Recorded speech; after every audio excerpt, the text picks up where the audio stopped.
지하철이나 차 타고 가면 내비게이션이라는 게 있어서 길 다 알려주고 뭐 카메라가 있네 없네, 심지어는 그 차 넘어가는 언덕쬐끄만 거 있죠. 그거 있는 것까지도 다 알려주지 않습니까? 근데 한 15년 전만 해도 내비게이션은 아주 특별한 물건이었고 그때는 지도 들고 찾아다녔던 경험이 있습니다. 죽고 사는 문제가 아닐 때는 그냥 지도 한 장 들고 미리 길 한번 확인해보고 그냥 가볼 수 있습니다. 왜냐하면 틀리면 찾아가면 되니까 딴 데 돌아서 한번 가보자, 그냥 그런 심정으로 갈 수가 있습니다. 근데 이게 죽고 사는 문제입니다. 한번 길 잘못 들면 다시는 못 돌아오는 길이라고 한다면 그렇게 쉽게 생각하고 기도 한 장 발랑 들고 아무 생각 없이 갈 수는 없을 겁니다. 갈림길 앞에 서 있는 사람은 항상 굉장히 고민스럽습니다. 이 두 개의 갈림길 혹은 세 개의 갈림길 중에서 내가 어느 길을 가야 내가 원하는 목적지에 도달할 건가 고민하게 되겠다는 것입니다. 누군가 친절하게 가르쳐 준다면 별 걱정과 고민도 없겠지만 그런 사람이 없다고 한다면, 정확한 표지판이 없다고 한다면 고민할 수밖에 없을 겁니다. 문제는 돌아가도 서울만 가면 되기는 하지만 아까 말씀드린 것처럼 다른 길로 갔을 때 다시는 돌이킬 수 없는 선택이 될 수 있다고 한다면 우리는 굉장히 고민하고 길을 선택해야 될 것입니다. 모든 길에는 출발지가 있고 목적지가 있습니다. 하나님의 길도 분명한 출발지와 목적지가 있습니다. 그리고 특별히 그 하나님의 길은 그 길이 아니고 다른 길을 통해서는 하나님이 계획하신 목적지에 도달할 수가 없습니다. 그러면 우리가 선택해야 하는 길, 하나님의 길은 어떤 길인지, 또 어떻게 하면 그 길을 내가 제대로 잘 걸을 수 있는지 저와 함께 말씀을 통해서 확인해 보도록 하겠습니다. 하나님의 길을 확인하기 전에 오늘 본문 7절에 보면 사람의 길이 어떠한가 하는 것을 이 7절에서는 이렇게 얘기를 합니다. 7절 한번 같이 읽겠습니다. 7절입니다. 악인은 그의 길을, 불의한 자는 그의 생각을 버리고 여호와께로 돌아오라. 그리하면 그가 긍휼히 여기시리라. 우리의 하나님께로 돌아오라. 그가 너그럽게 용서하시리라. 아멘. 성경에는 악인과 불의한 자가 참 많이 나옵니다. 시편에서도 악인과 불의한 자는 계속해서 나오고 어떤 성경을 펼쳐도 거기에는 악인과 불의한 자가 항상 나오게 되어 있습니다. 이 성경이 자주, 특별히 구약 성경에 자주 등장하는 이 악인과 불의한 자, 도대체 어떤 사람이 악인이고 어떤 사람이 불의한 자입니까? 강도는 악인이고 불의한 자이고 강도질 안 하고 살면 선인인 것입니다. 성경이 말하는 건 그런 우리가 얘기하는 단순한 구별을 얘기하는 것이 아닙니다. 여기 성경이 얘기하는 악인과 불의한 자 둘 다 속에 들어있는 핵심적인 뜻은 뭐냐면 하나님을 거부하는 사람이라는 뜻입니다. 내가 하나님을 거역한 상태로 있는 인간의 그 죄악된 상태를 오늘 본문에서 악인과 불의한 자라 그렇게 표현을 하는 겁니다. 이 악은 하나님을 떠나 있기 때문에 자기가 주인이 돼서 행하는 모든 죄악된 행동에 훨씬 더 포커스가 많이 있습니다. 속도 물론 찌그러졌죠. 근데 겉으로 드러나는 행동에 대해서 악하다 그렇게 표현을 합니다. 불의하다는 것은 하나님을 떠나 있기 때문에 가지는 내 속사는 정직하지 못한 태도, 하나님 앞에 진실하지 못한 내 자세, 그런 걸 보고 성경은 불의하다 그렇게 얘기를 합니다. 그러면 이 악과 불의를 가진 이 사람은 악한 자와 불의한 자가 어떻게 해야 됩니까? 자기의 생각과 자기의 길을 버리고 하나님께로 돌아오라. 오늘 7절 앞에서는 그렇게 얘기를 합니다. 우리가 고속도로 올라가기 위해서 뭐가 필요합니까? 첫 번째 차가 필요합니다. 걸어서는 못 갑니다. 그렇죠? 차를 타고 올라가는데 그 길을 통과하려면 이제는 다 하이패스로 바뀌어서 옛날에는 표 뽑아서 가서 돈 주고 그렇게 했지만 이제는 하이패스 기계 장치하고 카드 꽂으면 지나가기만 하면 뚜루룩 하면서 뭐 안전하게 뭐 통과했습니다. 뭐 지금 잔액은 얼마, 뭐 어디 가시는 이런 거 다 설명을 해주잖아요. 하이패스가 있어요. 그런데 여러분 하나님의 길은요 하이패스가 필요한 것이 아니랍니다. 하나님의 길에 진짜 필요한 건 뭐냐? 내 걸 버리고 뭘 구비해야 되는 게 아니라 내 걸 버리고 하나님께로 돌아서는 것, 그것이 유일한 방법이다. 우리가 방금 읽었던 7절에서 그렇게 얘기를 합니다. 여러분, 많이 짊어지고 가면 하나님의 길을 더 잘 갈 수 있겠습니까?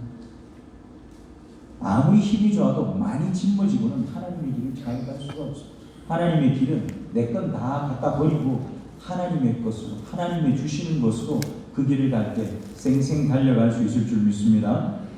하나님께서는 우리를 위해서 준비하신 그 길에 무엇을 두셨는가 하면, 우리가 방금 읽었던 7절 뒷부분에 보면 긍휼과 용서라고 하는 두 가지를 하나님의 길 위에 준비해 주셨습니다. 다르게 말하면 하나님의 길은 어떤 길이냐 이렇게 물어보면 그 길은 긍휼의 길이고 그 길은 용서의 길이다 이렇게 말씀하십니다.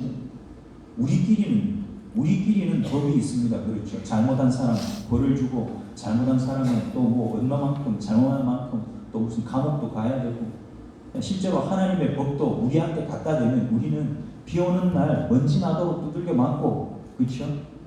비 오는 날 먼지 맞으려면 얼마나 맞아야 되겠습니까? 죽도록 맞아야 되는 거지.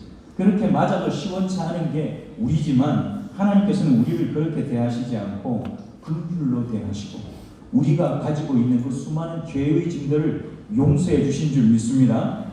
하나님의 길은 그걸 경험하는 길이라는 겁니다. 하나님께서는 어떻게 우리에게 그런 긍휼과 용서를 베푸실 수 있는가? 오늘 본문 8절과 9절을 보니까 이렇게 얘기를 하셔요. 9절을 같이 읽겠습니다. 8절과 9절입니다. 이는 내 생각이 너희의 생각과 다르며 내 길은 너희의 길과 다름이니라. 여호와의 말씀이니라. 이는 하늘이 땅보다 높음같이 내 길은 너희의 길보다 높으며 내 생각은 너희의 생각보다 높음이니라. 아멘. 하나님과 우리가 차이가 얼마나 나느냐? 하늘과 땅의 차이라고 합니다. 저는 이제 우리 사모님이 저한테 요즘은 이제 좀 덜 물어보지만 옛날에 얼마나 사랑해 이걸 자주 물어봤습니다. 그럼 제가 항상 대답하는 게 있습니다. 하늘만큼 땅만큼. 실제로는 땅은 우리 눈에 보이지만 하늘은 잴 수가 없잖아요. 그래서 저는 하늘만큼 땅만큼 이걸 좋아하는데 조금 구체적이지 않다고 혼이 자주 났습니다. 근데 오늘 성경을 보니까 하나님이 자기 자신을 그렇게 표현을 하시는 겁니다. 나하고 너희하고 얼마나 다른 줄 아냐? 하늘하고 땅만큼 차이가 납니다. 여러분, 구체적이지 않은 게 아닙니다. 하늘과 땅의 차이는 어떤 차이냐? 땅은 유한한 곳입니다. 그렇잖아요. 우리가 살고 있는 지구 땅덩어리, 이건 우리가 다 측량할 수 있고 재볼 수 있고 가볼 수 있는 곳입니다. 그런데 하늘은 어떻습니까? 하늘 끝까지 가본 사람 있습니까? 아직 몇십 년 전에 띄운 그 그 우주선도 아직까지 끝까지 못 갔습니다. 아직 지금 한참 가고 태양계 이제 벗어났대요. 태양계는 우주에 요런 점 같은 존재가 태양계입니다. 근데 이제 이 점 벗어났다니까 어느 세월에 하늘 끝까지 가보겠습니다. 땅은 유한하지만 하늘은 끝이 없는 곳. 하나님은 그렇게 설명하시죠. 나는 끝이 없는 존재지만 너희는 고작 발 딛고 사는 땅 요만큼 아니냐, 그렇게 얘기하십니다. 여러분, 땅은요 하늘을 품을 수가 없어요. 하늘을 품은 땅을 보셨습니까? 근데 반대로요, 우리 우주에서 찍은 사진을 보면 그 우주선에서 지구를 찍었는데 그 지구가 어디에 있는지 아세요? 하늘에 덩그러니 떠 있어요. 땅은 하늘을 품을 수 없지만 하늘은 땅을 품습니다. 하나님과 우리의 차이는 그겁니다. 우리는 하나님을 품을 수 없어요. 이해할 수도 없습니다. 그런데 하나님은 우리를 품고 계시고 우리를 속속들이 아시는 분이 하나님이신 줄 믿습니다. 하나님과 우리의 차이가, 생각의 차이와 길의 차이가 그만큼 크다 하는 겁니다. 이런 하나님의 생각과 길을 우리가 어떻게 생각해낼 수가 있었습니까? 여러분과 제가 어떻게 그 하나님의 생각을, 하나님은 이런 분이야라고 우리가 어떻게 말할 수 있었습니까? 엄마 뱃속에서 태어나올 때부터 여기에다가 차고 나오셨습니까? 아니면 여기에 넣고 나오셨습니까? 아니요, 아무도 그런 사람이 없습니다. 무엇을 통해서 우리는 그것을 아는가 하면 하나님이 우리에게 보여주신 말씀을 통해서 우리는 그 하나님을 알고 있는 것입니다. 11절에서 이렇게 얘기합니다. 한 번 더 같이 보겠습니다. 11절입니다. 내 입에서 나가는 말도 이와 헛되이 내게로 되돌아오지 아니하고 나의 기뻐하는 뜻을 이루며 내가 보낸 일에 형통함이니라. 아멘. 여러분, 하나님의 말씀은 헛되게 다시 하나님께로 돌아가지 않습니다. 절대로 그런 법이 없습니다. 하나님의 길은 하나님께서 말씀하신 하나님의 뜻을 이루어내는 형통입니다. 하나님의 길은 아까 제가 처음에 말씀드릴 때 긍휼과 용서의 길이었습니다. 근데 두 번째 하나님의 길은 어떤 길이냐? 하나님의 길은요, 하나님의 뜻을 이루어내는 형통. 우리는 형통하기를 원하는데, 형통이라고 얘기하면 내가 원하는 대로 쫙쫙 뭐가 되는 거, 우리는 그걸 형통이라고 얘기할 때가 많습니다. 근데 성경이 말하는 형통은, 성공은 그런 게 아닙니다. 하나님의 뜻이 내 안에 이루어지는 것. 여러분, 하나님의 뜻이 우리 생초교회에 이루어지는 것, 하나님의 뜻이 우리 생초교회 성도들에게 이루어지는 그 형통이 우리 안에 가득하게 되기를 축복합니다. 하나님의 길은 그 하나님의 뜻이 이루어지는 길입니다. 하나님의 그 뜻이 이루어지는 것, 그게 바로 하나님의 길이다, 그렇게 말씀을 해주십니다. 근데 이걸 뭐에 비유해서 설명하시는가 하면 10절에 보니까 이렇게 설명을 하셨어요. 10절 한번 같이 읽겠습니다. 10절입니다. 이는 비와 눈이 하늘로부터 내려서 그리로 되돌아가지 아니하고 땅을 적셔서 소출이 나게 하며 싹이 나게 하여 파종하는 자에게는 종자를 주며 먹는 자에게는 양식을 줌과 같이. 아멘. 뭐에다 비유하신가? 자연현상에다 비유. 우리 생초도 농사를 많이 지으시잖아요. 제가 신방 갔을 때 장로님이 해주신 얘기가 저는 기억이 나요. 아무리 농부가 열심히 지어도 하나님이 비를 안 내려주시고 하나님이 햇빛을 적당하게 주시지 않으면 절대로 농사가 제대로 되지 않습니다. 하나님의 도움 없이는 절대 되지 않는 게 농사다, 그렇게 말씀하시더라고요. 맞습니다. 오늘 이 본문에 하나님이 하시는 얘기가 그 얘기를 하시는 거예요. 하늘에서 적당한 햇빛이, 하늘에서 적당한 비가 내릴 때에 우리가 심어놓은 그 씨앗이요, 물과 햇빛을 통해서 자라나고 열매를 맺고 종자를 만들고 그 종자를 통해서 또 더 큰 열매를 만들어내고 그걸 통해서 우리가 먹고 살게 하신다. 여러분, 그 과정을 그냥 머릿속에 그냥 한번 필름처럼 한번 생각해 보세요. 하늘에서 비가 오는데 땅에 심어놓은 게 자라나고, 자지 마시고 눈 뜨시고 생각해 보시면, 생각하면 여러분 그 과정이 자연스러운데, 자연스러우면 마음이 막 불편합니까? 아니면 좋다 이런 마음이 드십니까? 마음이 편안하고 좋다 이런 마음이 드시지. 여러분, 하나님의 길은 어떤 길이냐? 물론 그 길에서 우리가 몸부림쳐야 될 시간이 있기는 합니다만 그 길 위에 있을 때는 좋다. 왜? 내 마음대로, 내 욕심대로, 내 고집대로가 아니고 하나님이 계획하신 대로 내 걸음이 그 방향으로 이렇게 옮겨져 가고 내가 그렇게 만들어져 가고 있구나, 그걸 보게 되니까 마음이 어떻다고요? 좋다, 그 마음이 드는 겁니다. 여러분, 하나님 손에서 그 마음 가진 자로 복되게 만들어져 가는 저와 여러분이시기를 축복합니다. 하나님의 말씀이 저와 여러분을 그렇게 만들어 가신다는 겁니다. 형통이 그 안에 있다. 여러분, 그래서 그 형통한 하나님의 길 위에 있는 사람에게 나타나는 가장 큰 특징이 뭔지 아십니까? 제가 금방 말씀도 드렸지만 12절에 보면 이렇게 쓰고 있습니다. 12절 다시 한 번 더 같이 읽습니다. 12절입니다. 너희는 기쁨으로 나아가며 평안히 인도함을 받을 것이요 산들과 언덕들이 너희 앞에서 노래를 발하고 들의 모든 나무가 손뼉을 칠 것이며. 아멘. 여러분, 하나님의 마음, 하나님의 길 위에 있는 사람의 가장 큰 특징은 기쁨과 평안이 있습니다. 행복합니다. 그런데 막 사업이 잘 돼서 행복한 게 아닙니다. 내가 원하는 대로 막 앞에 게 다 치워져서 그래서 기쁜 게 아니에요. 그래서 평안이 오는 게 아닙니다. 왜 기쁘고 평안하냐? 아무것도 내 눈에 보이는 것 중에 보니까 변한 게 별로 없는데 하나님께서 내 주인이 되셨다는 사실이 기쁨으로 자꾸 생각이 되는 거예요. 희망이, 소망이 무슨 갑자기 우리 생초에 사람들이 이사가 막 한 수천 가구가 이사를 와서 초등학생들이 지금 25명이라고 그래요. 기가 막히네. 25명 초등학생이 250명이 됐기 때문에, 그래서 기쁨이 오고 평안이 생기는 게 아니라 그 말이에요.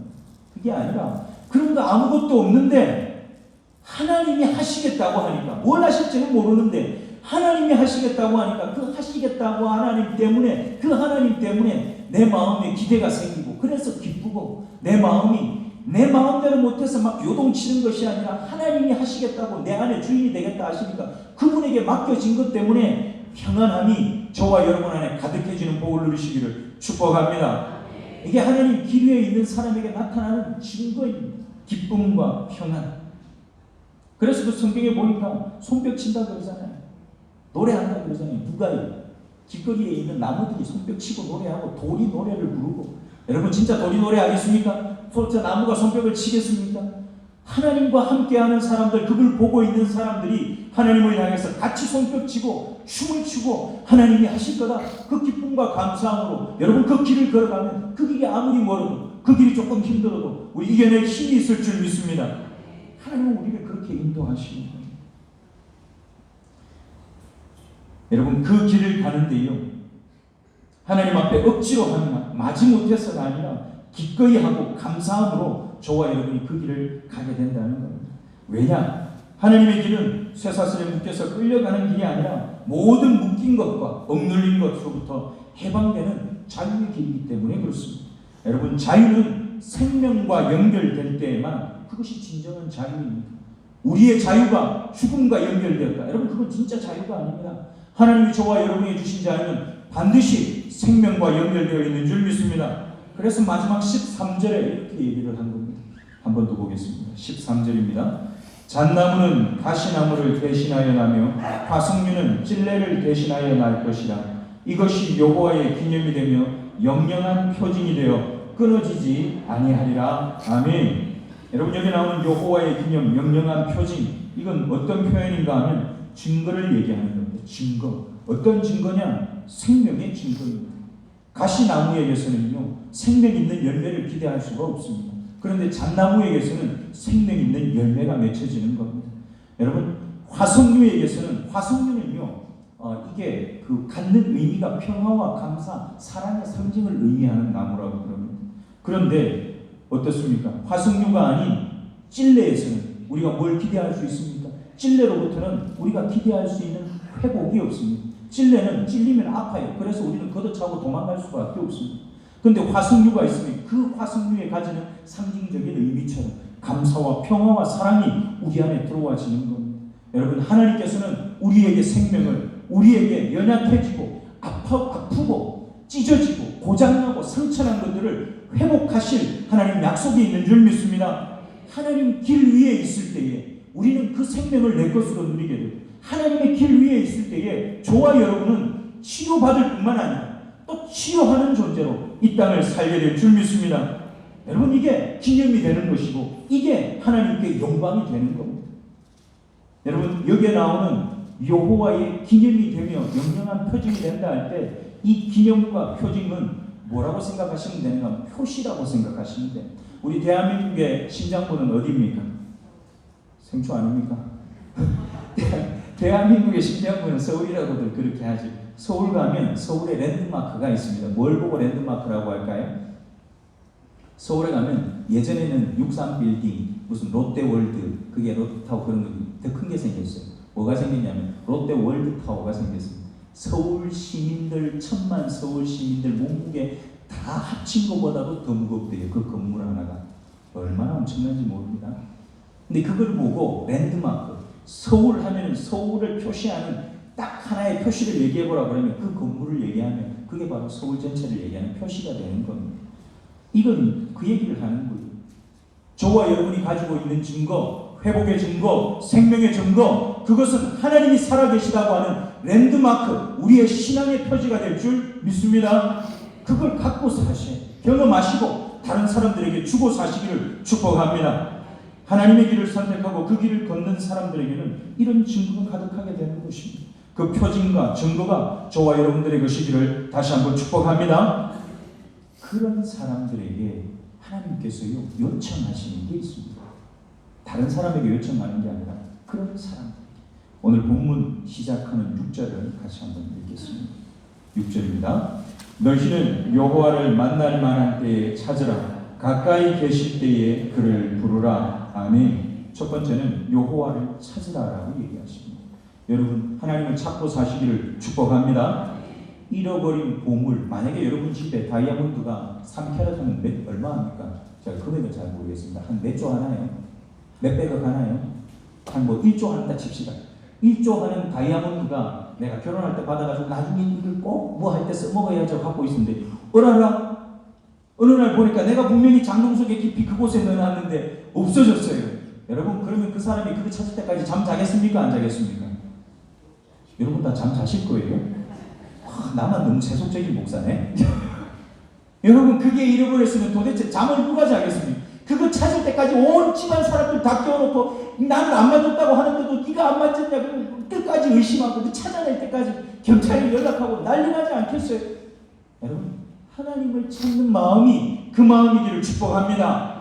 하나님이 저와 여러분에게 주신 이 증거가 하나님의 길 위에 있다고 하는 증거가 내 눈에 보이지 않을 때 그 증거를 내 거로 갖기 위해서 하나님 그걸 보물을 찾는 것처럼 그런 간절한 마음으로 하나님 앞에 매달리시기를 축복합니다. 우리 성경에는 이것을 찾으라 그렇게 얘기했지만 실제로 찾으라는 이 단어는 우리말 단어는 좀 부족합니다. 왜냐하면 이 히브리어 말을 모든 영어 성경은 딱 한 단어로 번역을 합니다. 어떤 단어로 번역하는지 아십니까?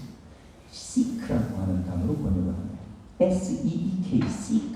그 seek는 우리말에 찾으라 그거하고는 차원이 좀 다릅니다. 아까 제가 말씀드린 것처럼 보물 찾는 심, 잃어버린 보물 그거 없으면 안 되는 건데 그러면 얼마나 애간장이 높겠습니까? 절절하고 없으면 안 되는 거 눈에 불을 켜고 온 마음을 다해서 집중해서 성경은 하나님을 찾으라 할 때 찾으라를 그냥 뭐 잃어버린 거 물건 하나 찾아오라 그게 아니라 내 온 전심을 다해서 내 온 전 인간을 다 들여서 그 하나님을 구하라 그렇게 얘기를 하는 거예요. 저는 저와 여러분이 그렇게 하나님을 구하고 사는 분들로 이 땅을 사시기를 축복합니다. 다음은 하나님이 한 가지를 더 요청하시는데 6절 뒷부분에 보니까 여호와를 그를 부르라 그렇게 얘기합니다. 가까이 계실 때에 그를 부르라. 여러분 마음이 간절한 사람이 누군가에게 가서 내가 그 도움을 안 얻으면 정말 큰일 날 상황인데 여러분 어떻게 그 사람한테 도와달라고 하겠습니까? 가가지고 이렇게 할 수 있게 손에 주머니에 손 넣고 뭐 도와주시려면 도와주시고 말라면 마시겠지. 여러분 같으면 그렇게 여러분한테 도움 구하는 사람한테 진짜 필요한 도움을 줄 수 있겠습니까? 이 사람 뭐하러 왔나? 뭐 알아서 하세요. 보내지 않겠습니까?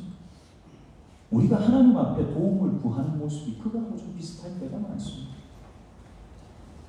주시려면 주시고 말라면 마시고 제가 그랬어요. 다니엘 기도회 21일 동안에 제가 미친놈처럼 3시간 동안 내가 그 말씀 속에 빠질 것처럼 말씀을 듣고 기도하자 그러면 내 목이 다 달아나서 없어질 것처럼 기도하고 찬양하자 그러면 하나님이 내 소리 못 들으실까봐 내 목이 쉬도록 그냥 찬양을 불렀어요. 3시간이 넘는 시간. 저는 저와 여러분이 하나님 앞에서 우리의 간절함을 드러내야 할 때 나는 없고 하나님만 계신 것처럼 그렇게 나를 하나님 앞에 들여서 부르짖어서 우리 하나님 앞에 구하는 삶을 사시기를 축복합니다. 마음의 간절함만 갖고는 안 된다고 얘기하시는 거예요. 간절함이 있으면 그걸 표현하고 살게 되시기를 축복합니다. 여러분 우리가 그렇게 아무리 간절하게 구해도 하나님이 만약에 우리 있는 이 공간 안에 내 옆에 안 계시고 서울에 있다. 그러면 여기서 내 목이 달아나도록 불렀다고 하나님이 내 소리 들었겠습니까? 들었겠습니까? 안 들으실 거 아니에요. 서울에 있는데 무슨 수는 내 소리를 들으세요. 그래서 하나님이 말씀하시는 겁니다. 가까이 있을 때. 여러분 하나님은 지금 우리 가까이 와 계신 줄 믿습니다. 여러분 바로 옆에 계신 거예요. 내 옆에 있는데 뭐 그렇게 소리 질러야 되나? 아니잖아요. 하나님이 가까이 있는데도 뭐라고 합니까? 나를 부르라고 얘기하시잖아요. 영어 성경 보면 그 원문 성경을 보면 call on him이라고 얘기합니다. call on이란 말은 그냥 속으로 하나님 내 옆에 계시니까 다 들리시죠. 그렇게 하라는 게 아닙니다. 옆에 있음에도 불구하고 내 옆에 안 계신 것처럼 내 소리 못 들으시면 어떻게 하나? 그 마음을 가지고 온 내 삶을 들여서 그 하나님을 부르고 살아라. 그게 하나님이 우리에게 얘기하시는 거라는 말입니다. 여러분 하나님을 부르는 저와 여러분의 마음이 우리의 목소리를 통해서 우리의 눈빛을 통해서 우리의 손과 발을 통해서 표현되어 주시기를 축복합니다. 사랑하는 성도교회 성도들 이렇게 얘기를 다 해놓고 나니까 하나님의 길을 한 단어로 정의할 수 있을 것 같습니다.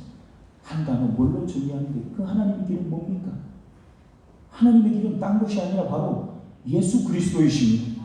하나님의 길 위에 뭐가 있었습니까? 하나님의 길은 긍휼의 길이고 그것은 용서의 길입니다. 하나님의 길은 생명을 주시는 길이고 하나님의 길은 나를 회복시키시고 나를 통해서 또 다른 누군가를 회복시키시는 길이었습니다. 하나님의 길은 내 뜻과 내 욕심이 이루어지는 길이 아니라 하나님의 뜻이 성취되어지는 그 형통함이 있는 길이 하나님의 길이라고 말씀하셨습니다. 하나님의 길은 기쁨과 평안이 있는 길이고 하나님의 길은 영원한 표징과 하나님의 영광이 거기에 있는 길입니다. 여러분, 하나님께서 예수 그리스도의 십자가를 통해서 그 길을 저와 여러분에게 선물로 주신 줄 믿습니다. 우리는 근데 그 길을 자꾸만 지나가요. 그 길이 있는데 그 길 말고 옆에 있는 길 자꾸 가고 싶어. 그래서 딴 길로 계속 갑니다. 그래서 하나님께서 우리에게 뭘 요청하십니까? 정은아, 돌아서라. 정은아, 그 길 아니다. 좌회전. 거기가 아니다. 우회전. 끊임없이 우리에게 다른 방향으로 가고 있는 저와 여러분을 향해서 하나님이 계신 방향으로 돌아서라고 얘기를 하시는 겁니다. 사도 바울은 고린도전서에서 예수님을 하나님의 비밀이라고 지혜라고 그렇게 얘기했습니다. 왜? 하나님의 길은 너무 높아서 우리가 그 길을 알 수 없기 때문에. 그런데 하나님의 말씀을 통해서 그 비밀을 우리에게 알려주셨어요. 그 높은 길을 우리가 알 수 있도록 우리에게 성령께서 역사해 주셨다는 말입니다. 여러분, 하나님의 길 위에 있는 사람은 이 지혜와 비밀을 깨달은 사람인 줄 믿습니다. 깨달은 사람은 그도 동일한 통로가 되어야 하는 겁니다.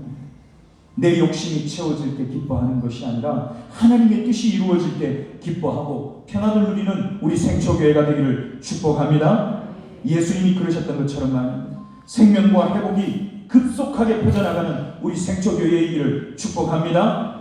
그것은 우리의 능력이 아니라고 말씀드렸습니다. 무엇이 우리 속에 들어갈 때 일어나는 일입니까? 하나님의 말씀이 저와 여러분 속에서 일할 때에 우리는 치유가 되고 우리는 생명이 되고 우리는 기쁨과 평안을 누리고 우리를 통해서 하나님의 뜻이 이루어지는 곳이 될 줄 믿습니다. 성령께서 진리의 말씀을 통해서 우리를 적시고 생명의 열매를 위한 씨를 뿌리시고 풍성하고 끊어지지 않는 열매를 증거로 주실 줄 믿습니다. 우리의 생각과 길을 버리고 하나님께로 돌아서서 하나님의 길을 걷는 우리 생초교회 성도들이시기를 간절히 소원합니다. 기도하겠습니다.